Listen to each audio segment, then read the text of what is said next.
Hi guys, welcome to a new video. So today we'll take a look at the second variation of the balance strategy with Fallen, which will be the alternative one. It's named in the Excel file, and this strategy will be mainly focused on nightmares and hive stingers. So that's what you can expect from this. Once again, on the Dark Side Forest map, hard AI, random. We'll see how it will go. I will try to commentate on everything, and hopefully it will work fine. The open rate is totally same as in the previous strategy. I was still a bit slow here, but it doesn't really matter. I made it basically perfectly in the previous game, so don't need to really try hard it anymore. You could already see it at least one time pretty well played, but I will still try to make it perfect here as well.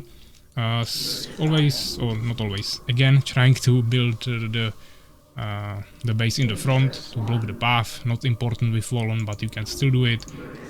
But be careful to not waste any time. Actually, here is the gap between harvesters, which is not great, so definitely want to make sure that it doesn't happen. You can actually remove the gap by moving the summoner there before you do anything else in the beginning, but then it kinda loses the point because you mainly want to save up some time.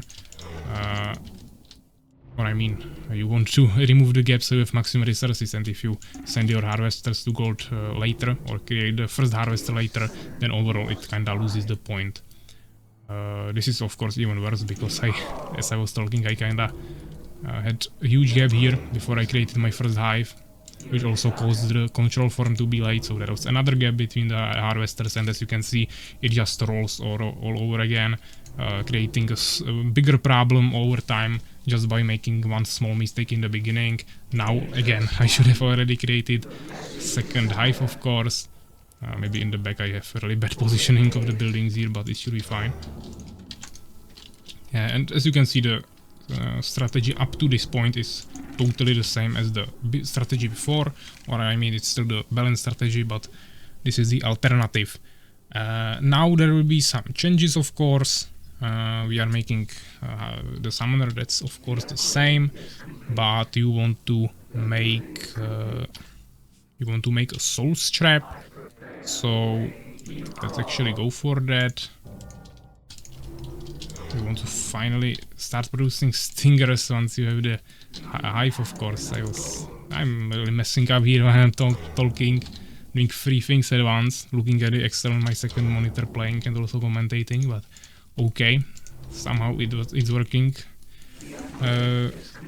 Definitely want to bring second harvester from gold to gems, and then the next harvester will go to wood, producing more hive stingers in this building as well, making groups, making a super group, making sure I'm exploring all the areas. After this is finished, we will create a summoner. He will build, hopefully he will build. Right now I don't have wood actually, so let me fix that really quickly. This is not the best optimized version, but hopefully it will work. Yeah, so like this, create more scouts. Maybe send them to the mid. Yeah, actually, as I see it now, in the file I gave you, I actually have that you should produce hive spitters as 0.15, which is of course nonsense because we don't even have incubator, but yeah, that's a small mistake, just ignore that point. We have beast against us, okay. Seems like...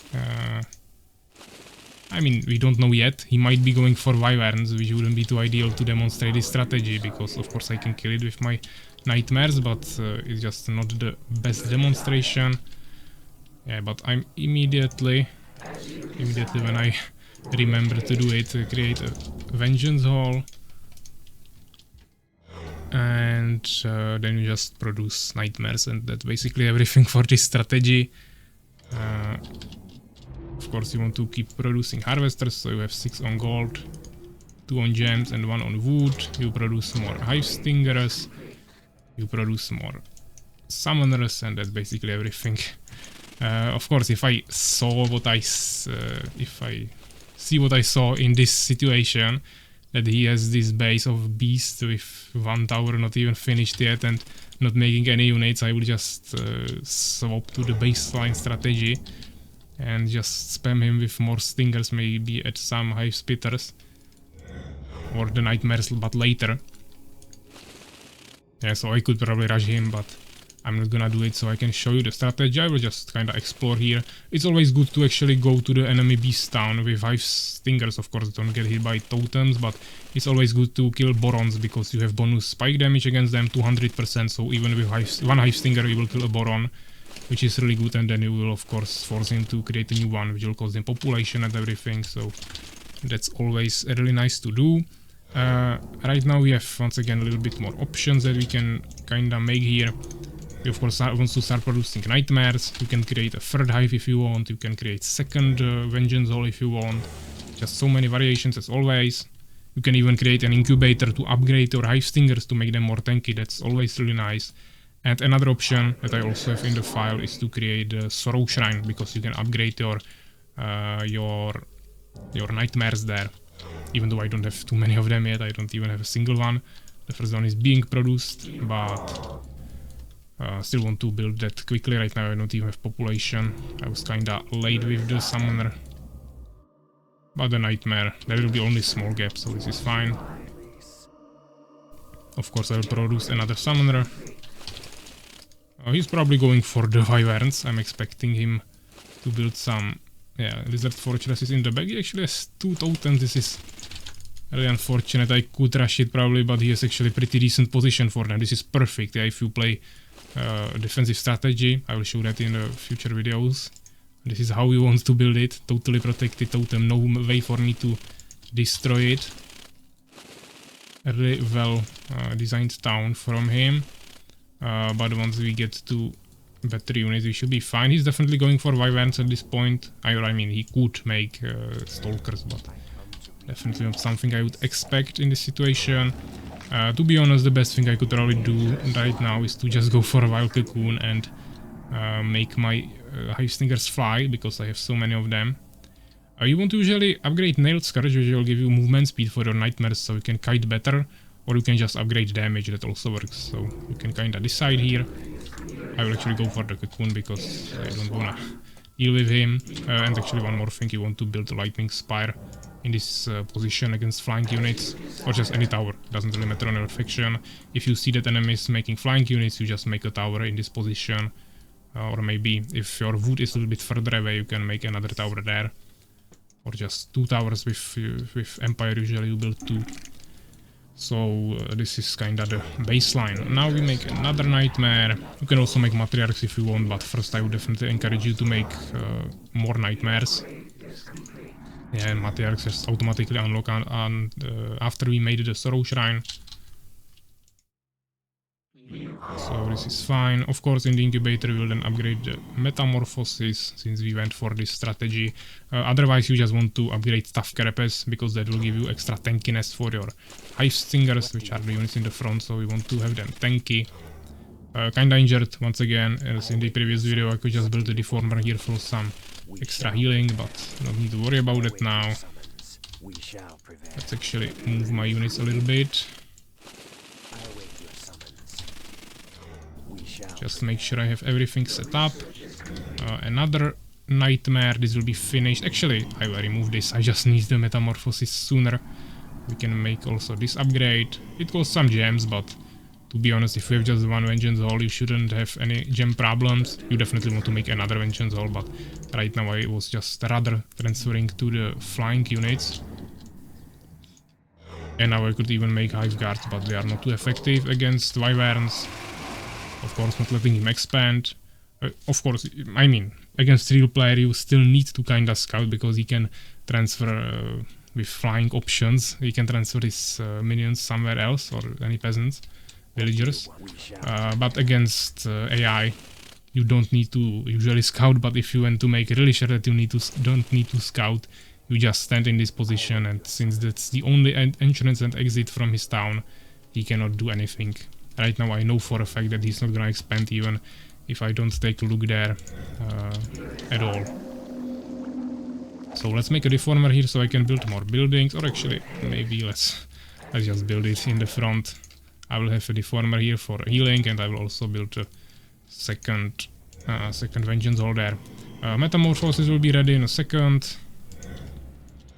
Once again, not the best demonstration of this strategy. It's mainly for ground units, of course, but you can still cast the frost shields on your flying Hive Stingers, so it will still be probably pretty strong, and Hive Stinger is a really strong anti-air unit, unless you are of course fighting Phoenixes or Manticore Riders, just anything with splash damage, then you will of course die super quickly. We don't have population, so kinda mistake here, but we will fix that really quickly. I need this guy to make a vengeance also. I'm not gonna make him into control form. I will just wait for new summoners to come out here. Now I could make the Tough Carapace upgrade that I wanted to make before, since I don't have population anyways.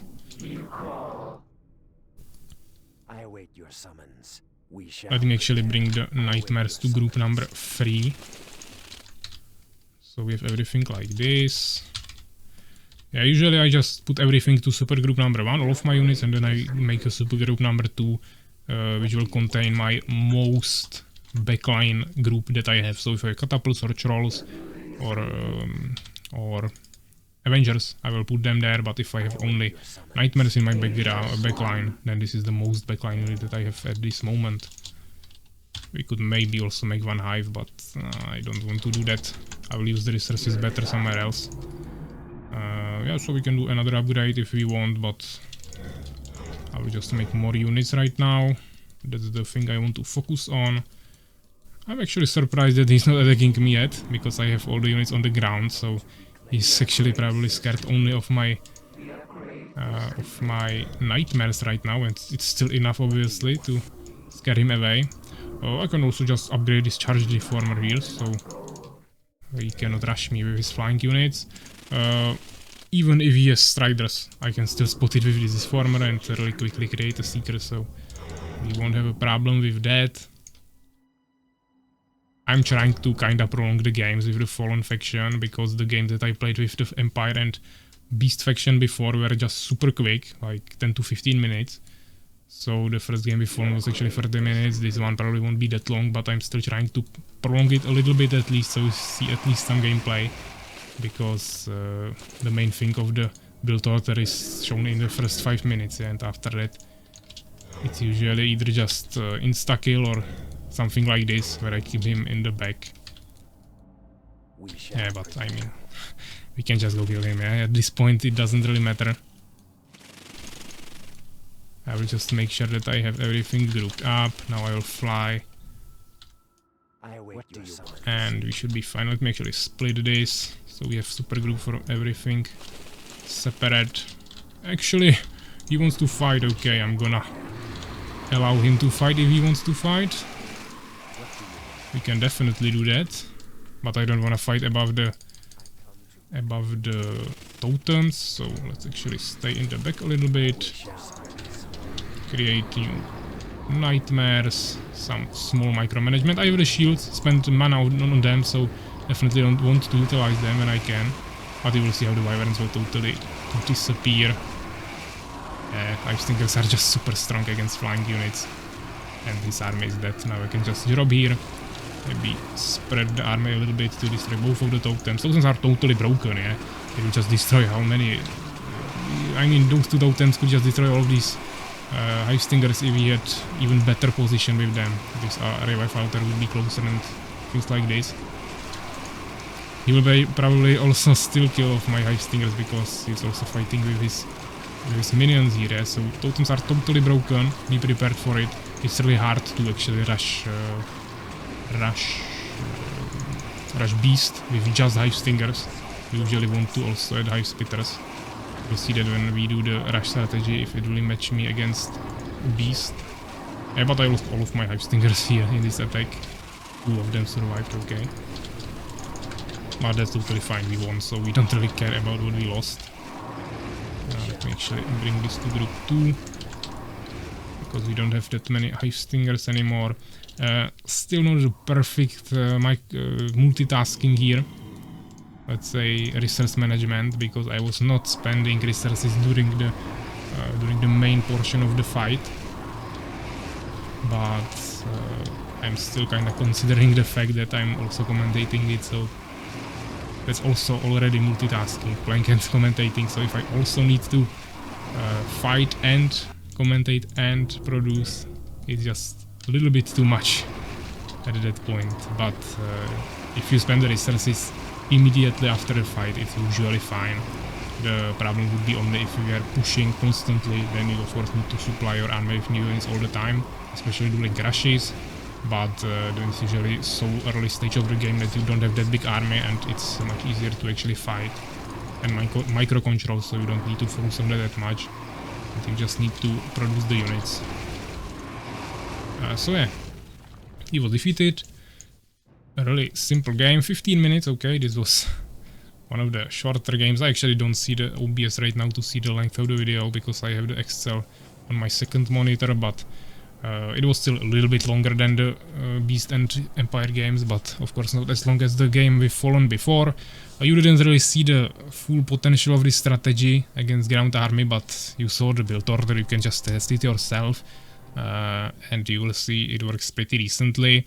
Pravsha actually pulled it off in the first tournament, in the last game of the tournament, second game against Urakar in the finals, so definitely you could see it there.